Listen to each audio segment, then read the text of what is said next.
Welcome to Times Behind the Lights *, the channel that trades glitter for grit and headlines for hard truths. Today we count down the 5 most eccentric legends who've weaponized chaos to build empires, artists whose personal storms became cultural lightning rods. We'll trace the verified timelines, unpack the ripple effects, and separate the myth from the man or woman behind the madness. From a YouTube kid's spiral to a pop visionary's calculated shockwaves, you'll see how eccentricity isn't a side effect of fame, it's the engine. Stay with us. The stories get wilder, the insights sharper, and the #1 reveal will challenge everything you thought you knew about genius on the edge. Let's begin the descent. Top 5. Justin Bieber. Justin Bieber never asked to be the cautionary tale, but by 2013 he had become one anyway. Let's start with the facts that no one disputes. Born March 1, 1994, in a small Ontario town, he was raised by a single mom who posted his covers of Nayo and Usher online for family. Scooter Braun stumbled across them in 2008 to flew the 3-year-old to Atlanta. And within 2 years, My World 2.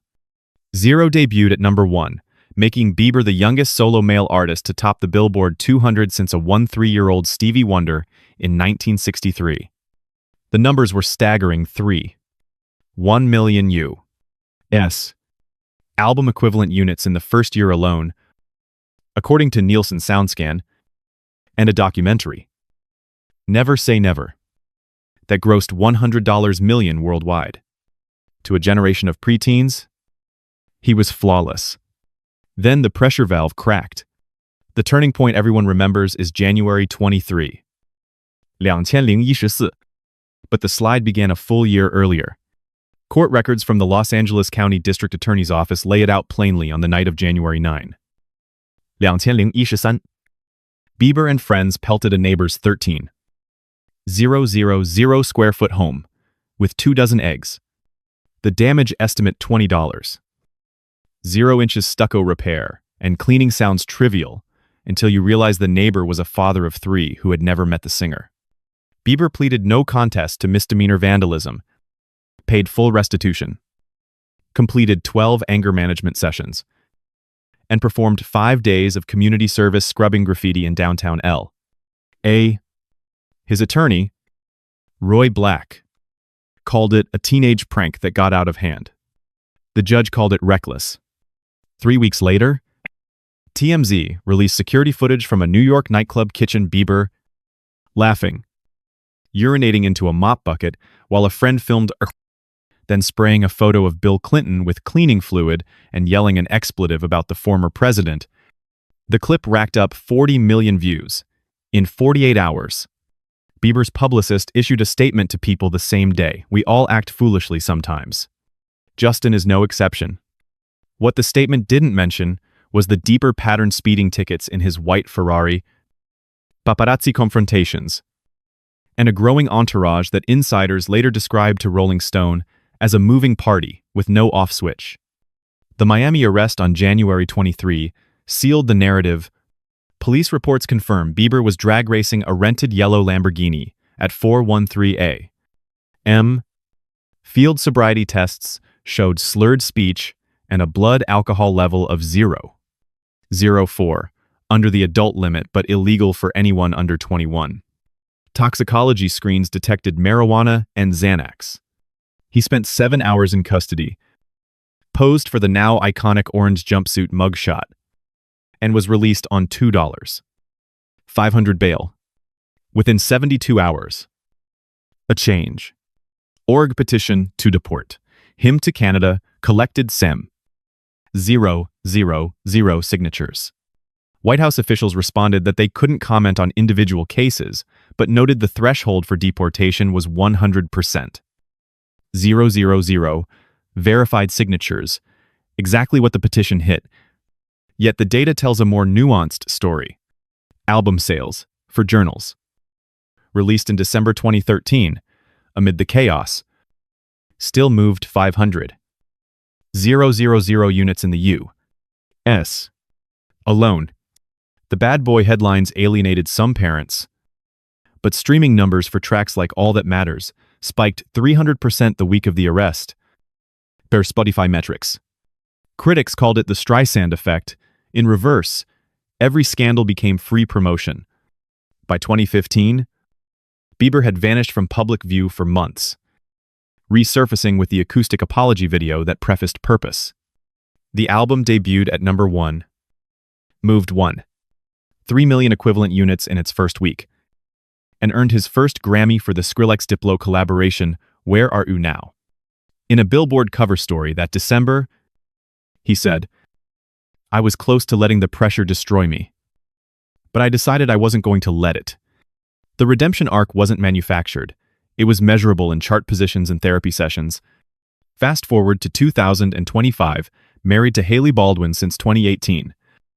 Father to son, Jack Blues, born August 2024. And still headlining arenas. The Calabasas house he egged sold for $8.5 million last year, more than double its 2013 value. The neighbor. He declined to comment when reached by the Los Angeles Times, saying only, "Kids grow up." So what do we take from Bieber's chapter? Eccentricity at this level isn't random. It's the collision of adolescent impulse with adult-level scrutiny, the pranks, the arrests, the mop bucket. They weren't the disease. They were symptoms of a system that monetized a teenager before he could legally vote. The real story isn't the eggs on the wall. It's the fact that he cleaned them off himself, one stroke at a time, and came out the other side with a voice that still fills stadiums. That's not just resilience. That's the blueprint for every young star watching from the wings. If Bieber's rebellion was bottled lightning, our number 4 turned survival into a superpower. Meet the woman who threw the shoe and kept the receipt. Top 4 Cardi B. Belcalis Almanzar never planned on becoming Cardi B. Survival planned it for her. Born October 11. 1992. In Washington Heights, to a Dominican cab driver and a Trinidadian cashier, she grew up shuttling between Highbridge and her grandmother's house in the Dominican Republic. By 18, she was slinging $5 smoothies at an Amish market in Tribeca, living in a one-bedroom with her then-boyfriend, and staring down $20. Null-inch debt. Her manager's blunt advice strip, "Save. Get out," changed everything. In a 2018 Vogue profile, she laid it bare. The club paid $800 a night in cash, funded community college classes she never finished, and bought her the first real breathing room she'd ever had. That chapter wasn't glamorous, but it was honest. And honesty became her currency. The first time America met that honesty was 2015. Season 6 of Love and Hip Hop New York. Producers had scouted her Instagram rants, 30-second clips of her roasting deadbeat dates in a Bronx accent thick enough to cut with a butter knife. The reunion episode turned her into a meme after co-star Asia Meneses implied Cardi's boyfriend Tommy had cheated. Cardi stood up, slipped off a $1.200 Louboutin, and launched it across the stage. VH1 security footage confirms the shoe missed by inches. The clip racked up 12 million views in a week. She later told The Breakfast Club, the rage wasn't scripted. It was the same reflex that once got her jumped outside a bodega at 16. The difference. This time the cameras paid her. 3 years later, the reflex resurfaced at New York Fashion Week. September 7. 2018. Harper's Bazaar Icons Party Cardi. 8 months pregnant with daughter Culture. Charged barefoot across a marble balcony toward Nicki Minaj. Security intervened. Cardi left with a golf ball-sized knot above her eye. No arrests.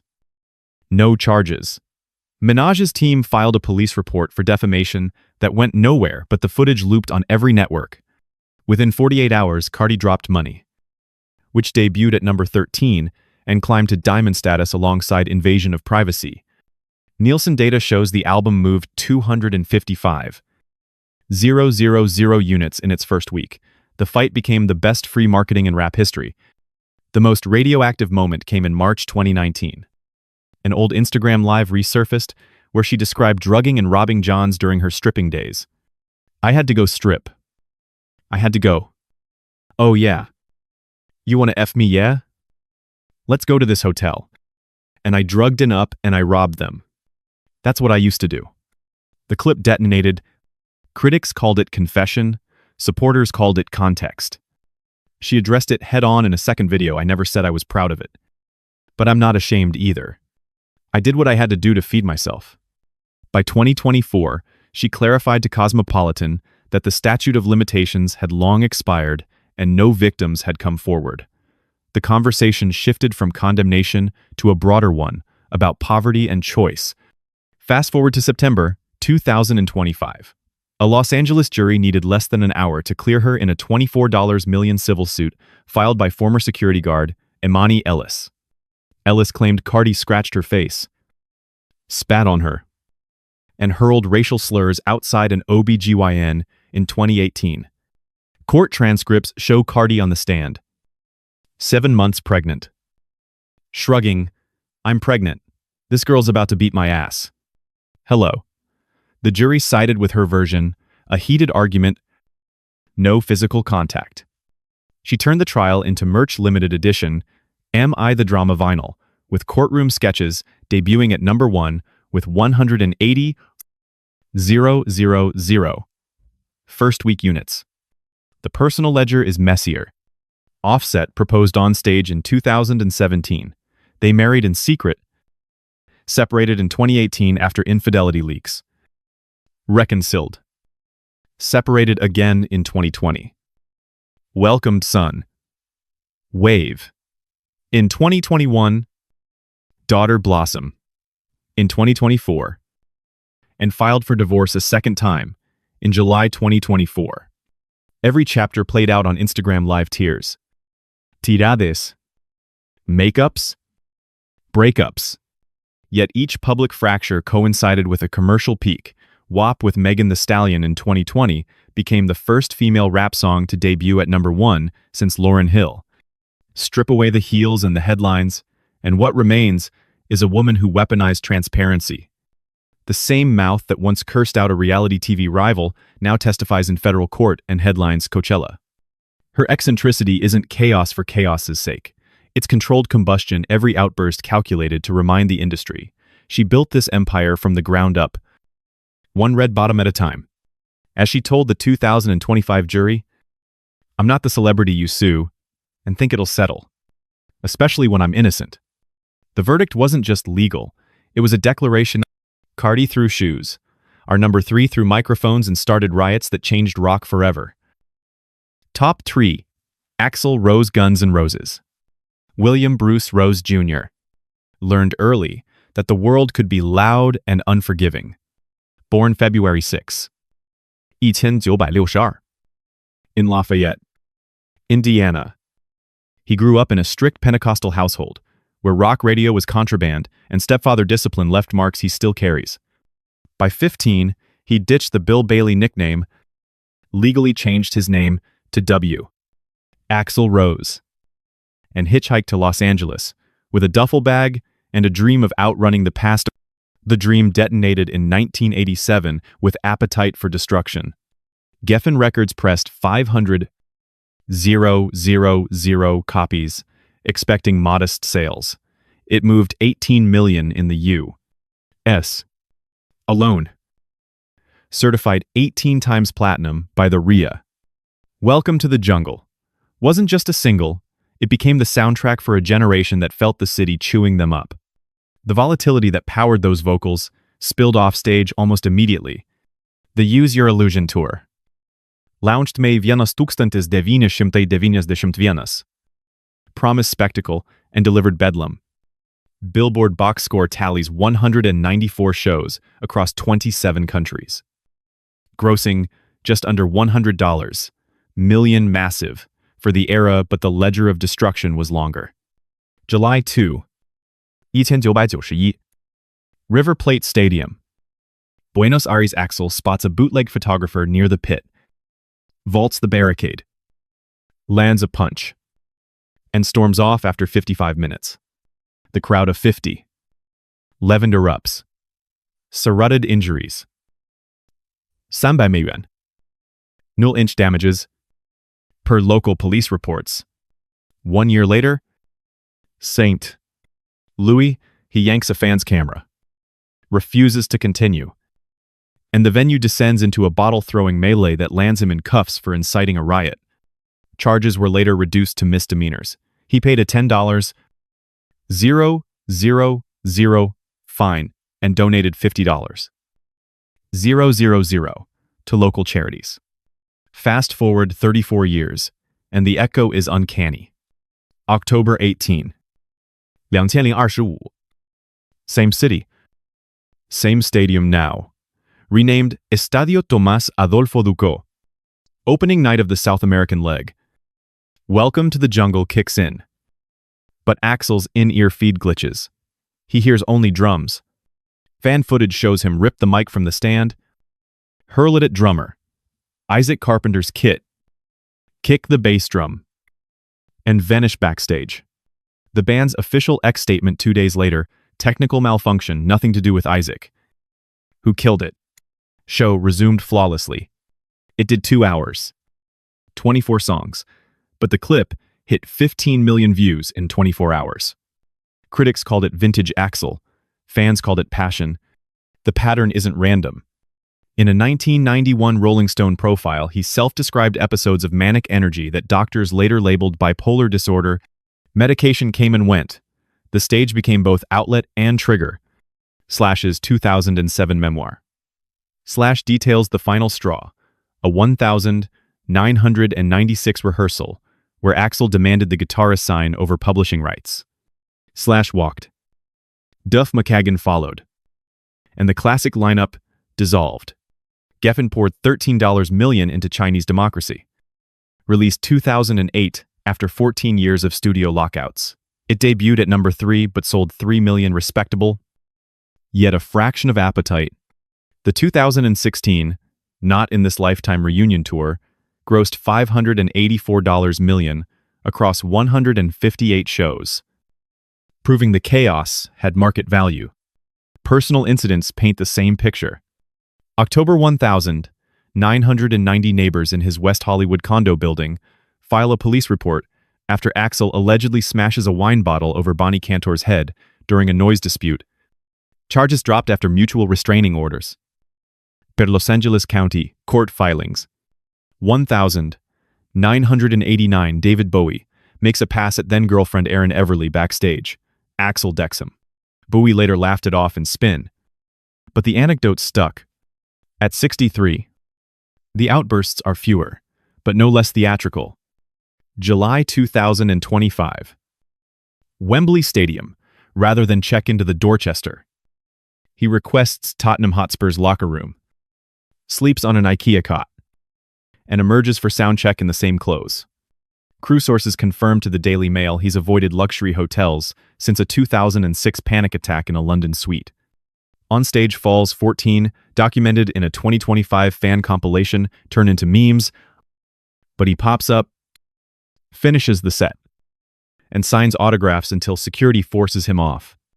Strip away the leather and the legend, and Axl's eccentricity is less rebellion than survival reflex.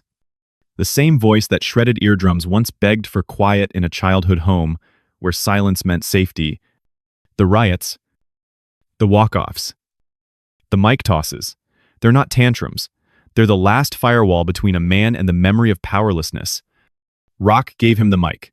Trauma taught him when to drop it. The jungle he welcomed us to was never just L.A. It was the one inside. Axl raged against the machine. Our number 2 built the machine to shock the world and paid the darkest price. Top Dow Marilyn Manson. Brian Hugh Warner never fit the mold. So he melted it down and wore the scraps. Born January 5, 1969, in Canton, to a nurse and a furniture salesman.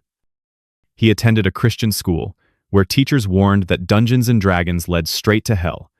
By 1989, he'd reinvented himself as Marilyn Manson, half silver screen icon, half cult killer, and convinced Trent Reznor to produce the debut portrait of an American family.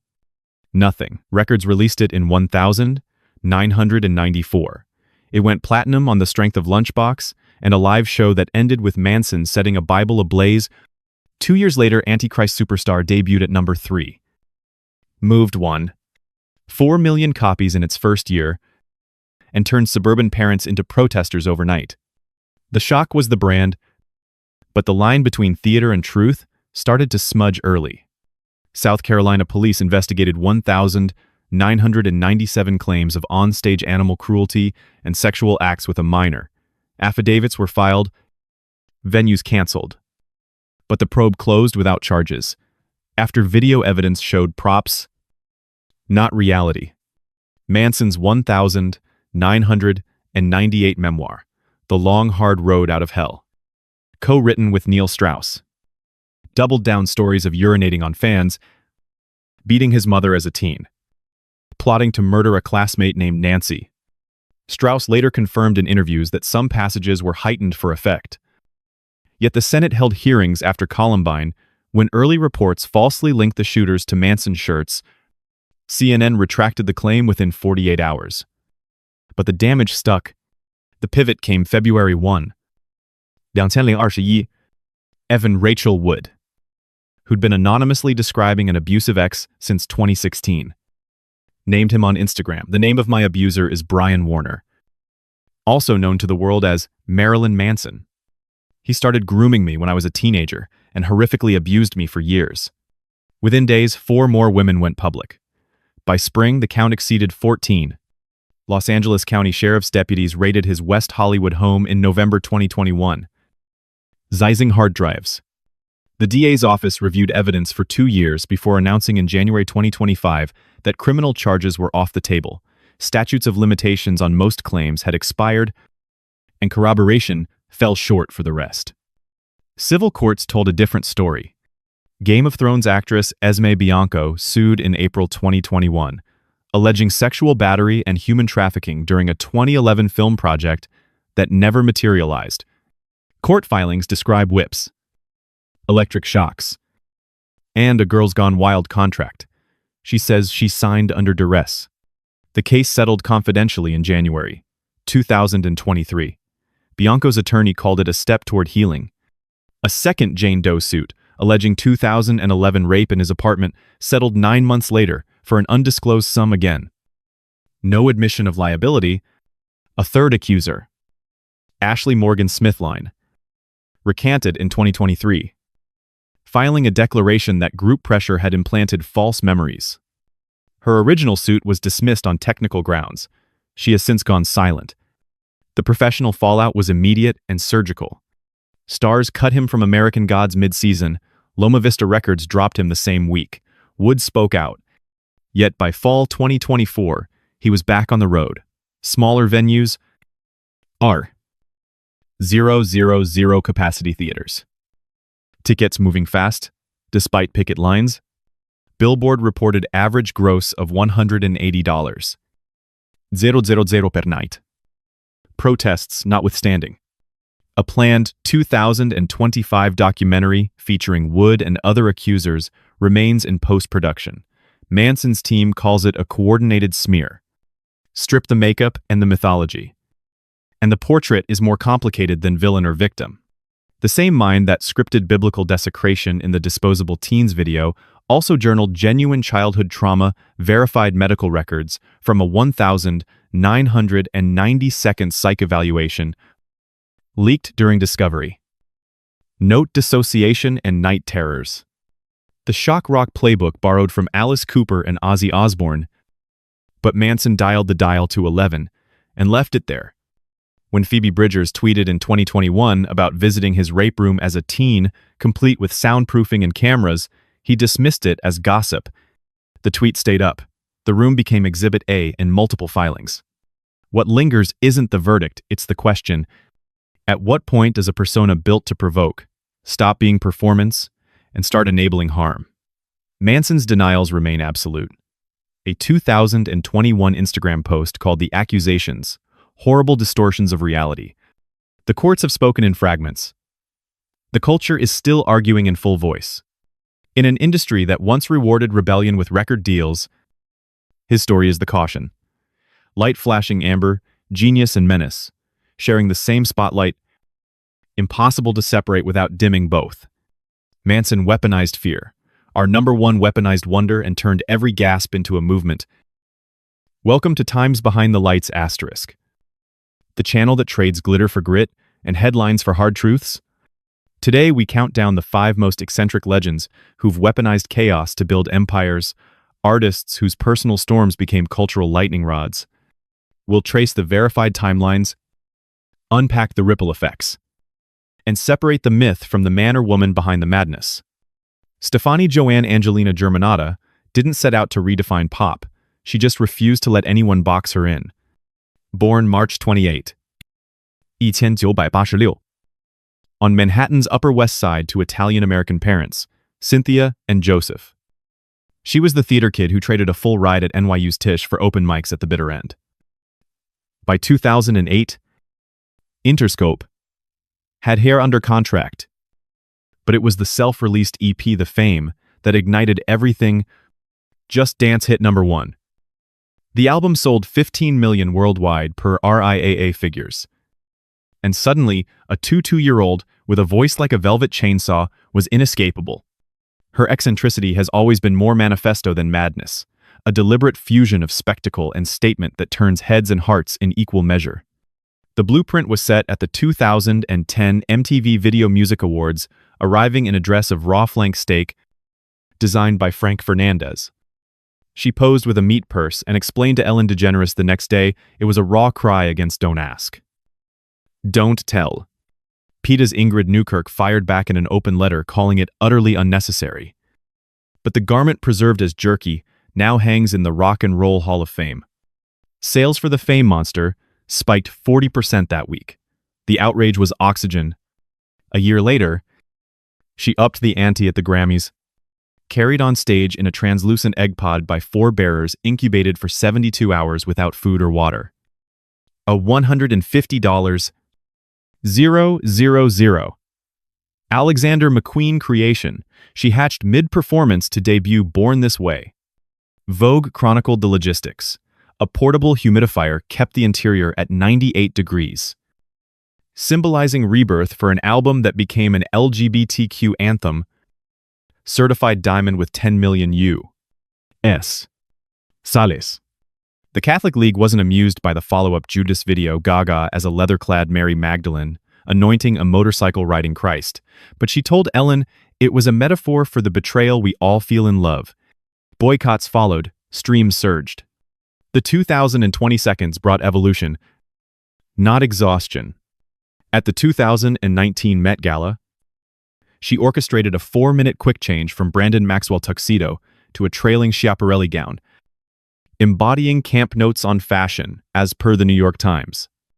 It wasn't just fashion, it was theater, racking up 50 million social impressions in 24 hours. Then came the revelations in May, 2021's The Me You Can't See with Oprah and Prince Harry. She detailed a producer's assault at 19, drugged, raped, resulting in a pregnancy she lost to stress, and a total psychotic break that birthed her fibromyalgia diagnosis. I've been so traumatized by what happened that by the time I was 30, I had chronic pain, she said. Voice cracking. The episode drew 3 million viewers in its first week. Survivor hotlines reported a 20% call spike. Controversy shadowed the triumphs. Her 2013 Do What You Want duet with R. Kelly, pulled in 2019 after the Surviving R. Kelly docuseries, prompted a public apology. I wish I had known then what I know now. In 2024, admitting to 5 COVID-positive Chromatica ball shows, I told my team, but I didn't want to disappoint the fans, sparked health debates on Entertainment Weekly panels. Though her HBO special Q&A framed it as a performer's dilemma, and those early hermaphrodite rumors, fueled by a 2009 Glastonbury bulge photo, she dismissed them in a 2024 Netflix chat with Bill Gates. It was stupid. But my fans didn't care. They loved the weirdness. By 2025, the weirdness had global stakes. May 3. Copacabana Beach. Her free Gaga Cabana concert drew 1 million shattering. Madonna's 6 million record. Per Rio organizers, and injected $106 million into the local economy. per City Hall estimates. But hours before, Brazilian civil police raided 9 sites across 4 states, arresting 2. A group leader in Rio Grande do Sul on weapons charges, a teen in Rio for child exploitation material. Reuters reported they'd recruited little monsters online for a Molotov and explosives attack, targeting the LGBTQ crowd with coded hate speech. A third suspect, charged with terrorism for plotting a Satanist ritual child killing to respond to Gaga's supposed devilry. Per CNN, her team learned post-show via media. She performed undeterred, later posting, "This moment took my breath away. I'll never forget it." At Coachella in April, she headlined with a 5-act manifesto of mayhem sandbox skeletons for How Bad Do You Want Me? Armored crutches nodding to paparazzi. Per The Cut, the Grammys saw 3 looks gothic. Samuel Lewis on the carpet, Valentino stage gown. A risque booties for her win. Her 7th album Mayhem, out March, topped charts in 20 countries. A chaotic blur of genres per Wikipedia. The Mayhem Ball Tour, launched July, spans 87 dates through 2026, directed by Gaga herself with Ben Dalgleish. What sets Gaga apart isn't the outfits or the outrage, it's the alchemy. The meat dress wasn't provocation, it was protest. The egg wasn't excess, it was emergence. In a filtered world, she's the glitch that reminds us art demands discomfort. The Rio plot wasn't just a threat, it was proof her light draws shadows. Yet she shines brighter. Top 1, Lady Gaga. We started in a Calabasas driveway at 1AW. M. And ended on a Rio beach with 5 million souls singing back. 5 artists. 5 lifetimes of lightning, just in learning that a single bad night can echo for a decade. Cardi proving survival can be louder than any beat. Axl showing that the same fire that forges anthems can torch bridges. Manson reminding us that shock without boundaries becomes a mirror we're afraid to face. And Gaga turning every gasp into a gospel of acceptance. Their eccentricities weren't detours, they were the map. The eggs, the heels, the riots, the meat, the masks, each a moment when talent collided with turmoil and came out the other side changed. And so did we. What links them isn't chaos for its own sake. It's the courage to let the mess show. In an age of curated feeds, they remind us that the cracks are where the light gets in. So tell me in the comments which story hit you hardest, whose evolution surprised you most. Drop your thoughts. Let's keep the conversation going. If these deep dives into fame's raw edges speak to you, subscribe to Behind the Lights' new breakdowns every week. No filters, just truth. Hit the bell. Share with a friend who needs the real story. And we'll see you next time when we uncover Hollywood's quietest heartbreaks. Thanks for spending this half hour with us. Stay curious, stay kind, and keep looking behind the lights.